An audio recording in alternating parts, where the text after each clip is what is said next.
El doctor Alberto Borea es el primero en acompañarnos en esta nueva mesa. Doctor, muy buenos días. Muchísimas gracias por acompañarnos el día de hoy. ¿Cómo deberíamos los peruanos sentir este 28 en particular? Lo hemos tenido en el programa por la noche haciendo análisis de las dificultades. Pero ¿con qué se queda usted ahora?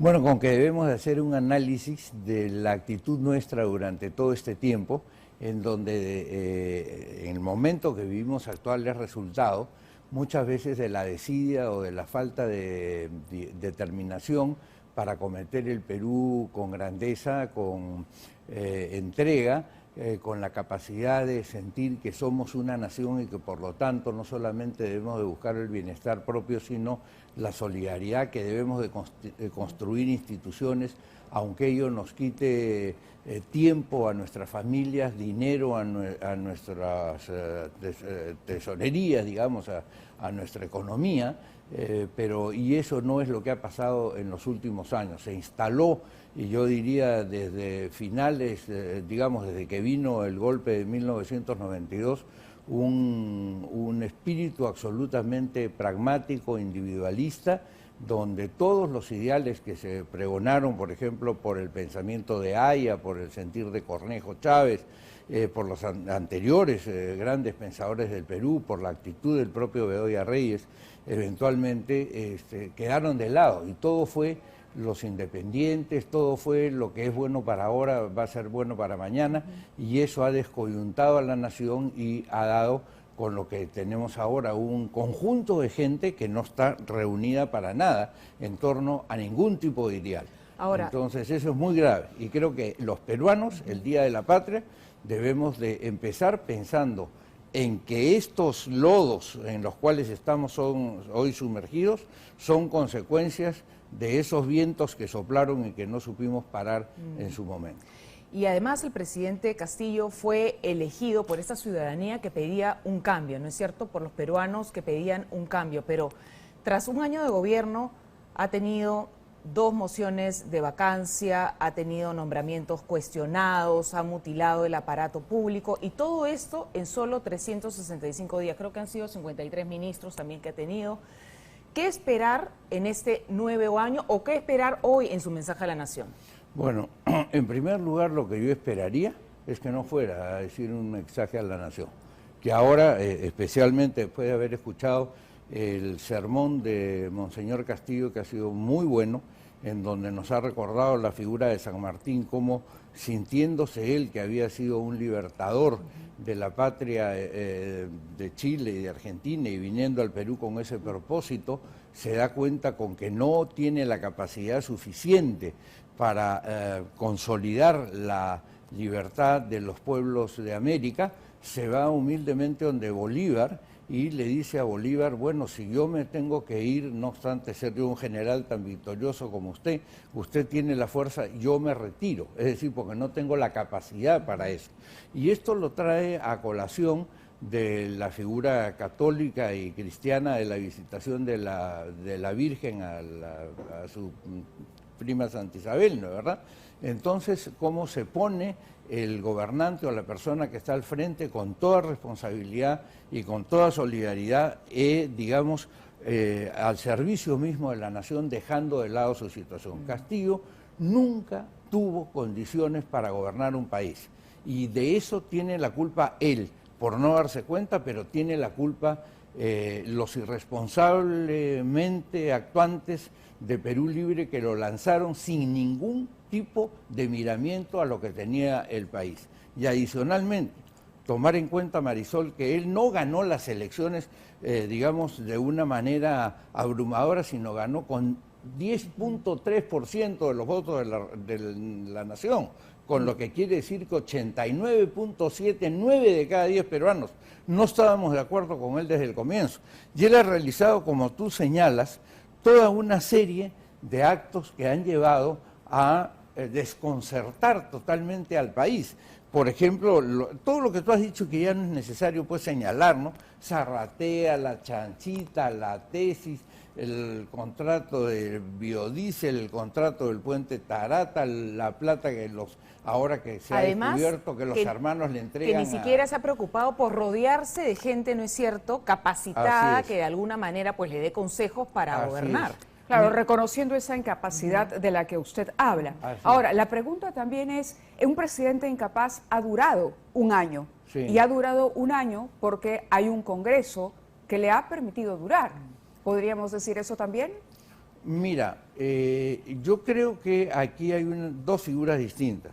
La primera es que el Congreso ha tenido la obligación de salirle al frente a cada una de estas arremetidas que desde el comienzo, recordemos hace un año, todo lo que pensábamos que Castillo podría eventualmente haber hecho con el auspicio de este Cerrón y de todos estos de Perú Libre que creían que prácticamente habían hecho la revolución de Cuba de 1956 o de 1959, no obstante el discutidísimo proceso electoral y el pequeñísimo margen con el que ganaron debido, entre otras cosas, a que no se pudo formar, digamos, partidos o oposiciones más sólidas, precisamente por la falta de partidos debidas, entre otras cosas, a lo que Vizcarra planteó como la reforma política y que no fue otra cosa que una desgracia.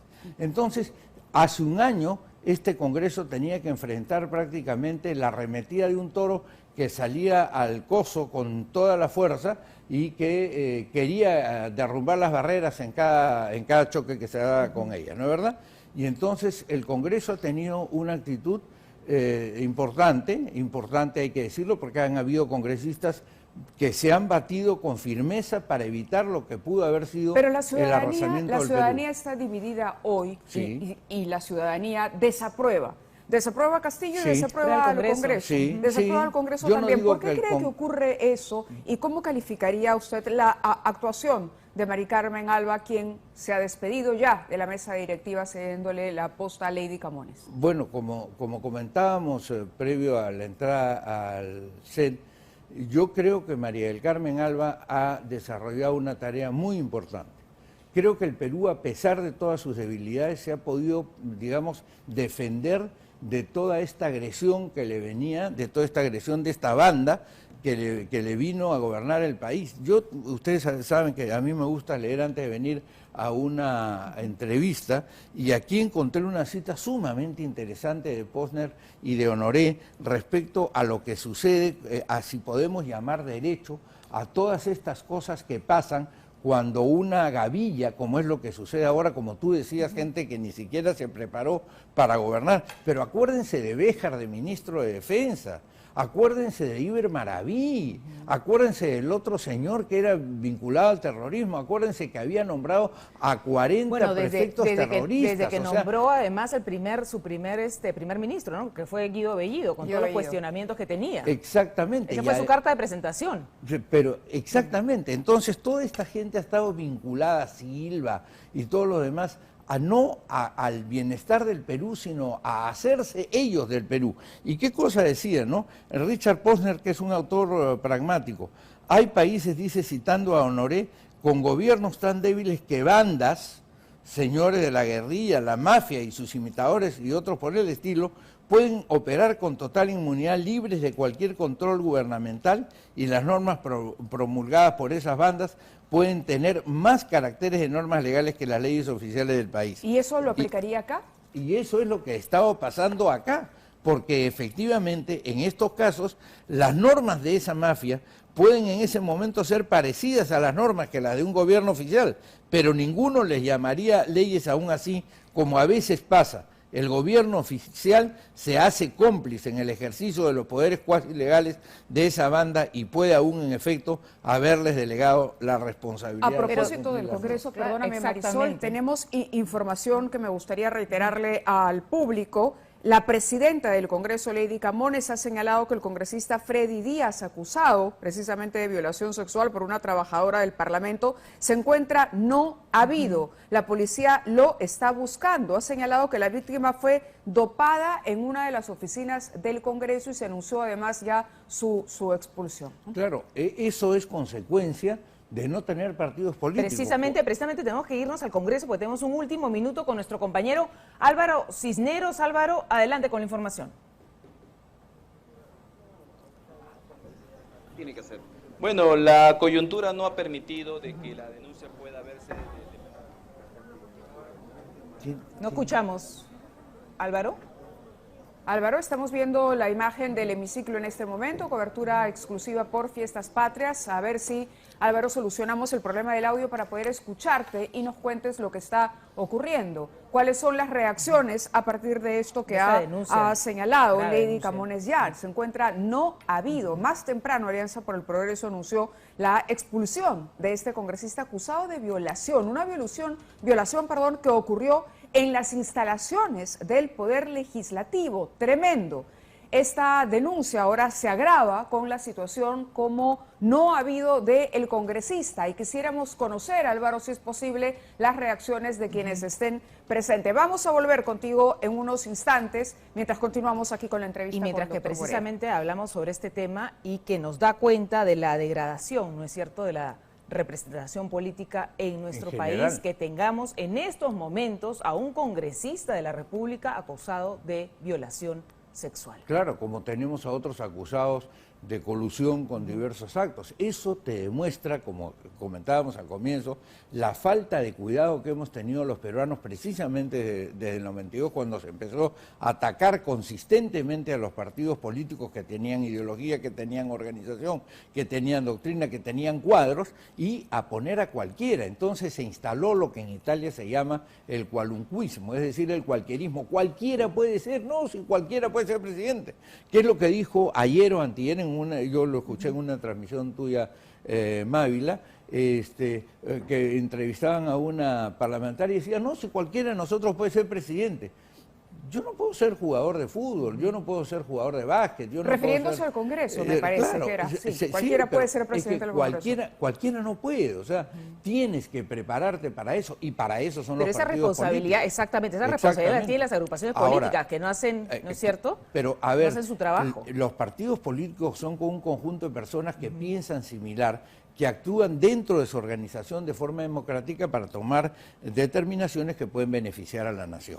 ¿Tú crees que el partido de Alianza para el Progreso de Acuña o el partido Podemos de Luna, donde salió también Anderson elegido, no nos olvidemos de eso, o el partido de Avanza País, que lo abandonó de Soto y que lo había formado un señor, buena persona, pero nada más, que se llamaba Pedro Cenas, y así sucesivamente, o a lo que ha caído Somos Perú, puede realmente llamarse un partido político, es decir, una organización intermedia que le garantice a los ciudadanos de un país tener la suficiente fuerza para confrontar al que está en la altura del poder sin ser aplastado? La delicia de las dictaduras o de las protodictaduras es tener al poder acá, y aunque el pueblo aquí reclame, diga lo que sea, no esté organizado. Porque si no está organizado, él lo puede pisar. Y eso es lo que pasa en las sociedades donde no hay partidos. Y por eso es que hay que fortalecer a los partidos, y por eso es que el peruano hoy, 28 de julio, tiene que decir, estoy colaborando con alguno. A ver, díganle ustedes, o digámosle nosotros, yo se los digo a veces, ayúdennos, dennos 100 soles mensuales, 50 soles mensuales, hagamos doctor. Perú. Nada. Y queda la tarea entonces pendiente también para los partidos políticos, como decías, Marisol, de recomponer sus cuadros y ofrecer alternativas a la ciudadanía, porque finalmente son ellos los que tienen que hacer esa oferta.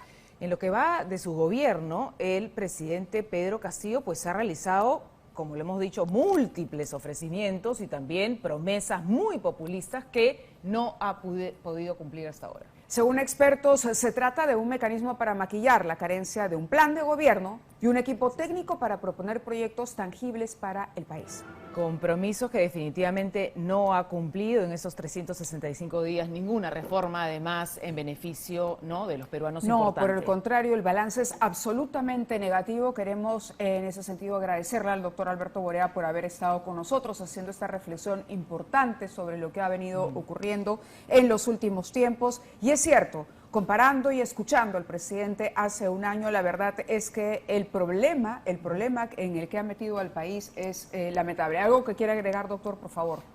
Sí, mira, una sola cosa. Hoy se presenta un libro que se llama Informados, en la Feria del Libro, del cual además me siento muy orgulloso porque lo ha hecho Constanza Borea, mi hija. Y recuerde esta frase de Platón que tenemos que recordársela a todos los peruanos. El precio de desentenderse de la política es ser gobernado por los peores hombres.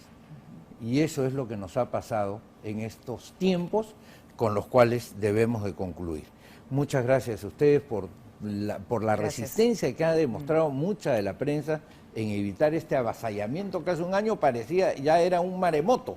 Es decir, el Perú con todas sus dificultades ha podido sostenerse de una manera y de otra. Ustedes y otros canales, con las discrepancias que podamos tener o que puedan tener con Willax o con otros, han hecho un gran papel también esos muchachos en ese canal.